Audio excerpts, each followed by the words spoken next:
Gin seems to be the in thing at the moment. I like the fruity ones, but the apple and the ginger is different. I like the pepper one. Yeah. I like it a bit spicy, the peppery ones. I never knew there were so many different flavours of gin. Bring it on, that's what I say.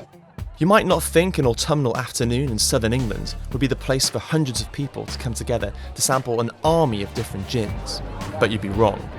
Around 700 people have gathered here in Guildford for a festival of gin. Now, you might fancy a pint of beer, a glass of wine, or any other spirit for that matter, but if you do, you've come to the wrong place. But when you look around at the sheer number of gins on sale here, and at the number of people enjoying them, it's plain to see that gin is big business. It's like a blank canvas. You know, you put juniper berries in there and qualify it as a gin, but other than that, you can put whatever. There's such diverse possibilities to make different flavours to keep, and that means you can cover everyone's palate. You know, there's something for everyone now. 2016 was the year of gin in Britain. That's according to the Wine and Spirit Trade Association, which says UK sales broke the £1 billion mark for the first time. It's the equivalent of an extra 7 million bottles of gin compared to 2012, or around 200 million more G&Ts. 40 new distilleries opened in Britain last year alone, and that number has more than doubled since 2010. To understand why, you first need to know the history.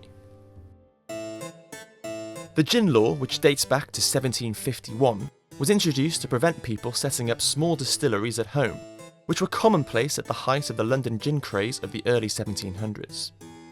It was overturned in 2009 after a small distillery won a legal battle for a licence to operate. The growth in distilleries since has been driven by a thirst for craft gin. Just like the trend for craft beer, consumers are increasingly turning from gins made by big corporations to artisanal spirits from local independent producers. Silent Pool Distillers opened in 2015 in Surrey. It sold 40,000 bottles in its first year, and it's on course to sell 250,000 this year. It uses a whopping 24 botanicals, from linden flower to licorice, bitter orange and rose petals.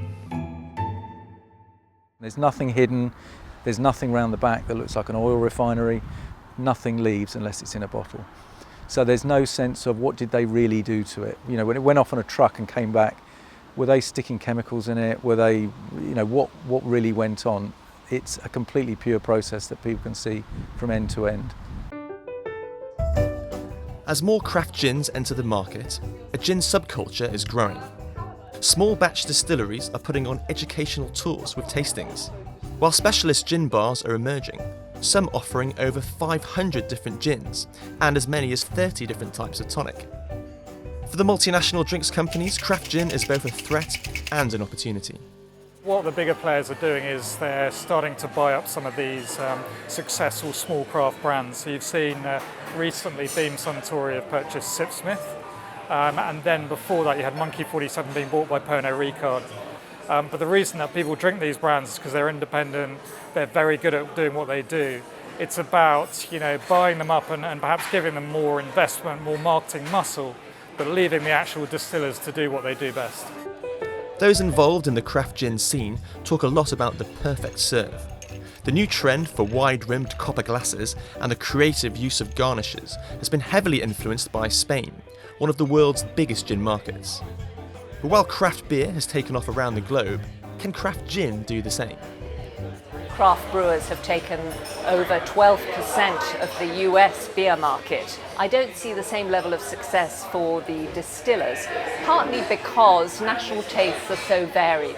The US is the world's biggest and most profitable drinks market, and it really is dominated by whiskey and vodka. And what we've seen over there is an explosion of vodka distillers. We have seen some growth in gin, and I would imagine that to continue, but particularly in some of the big cities rather than as a national phenomenon. I don't really see that happening.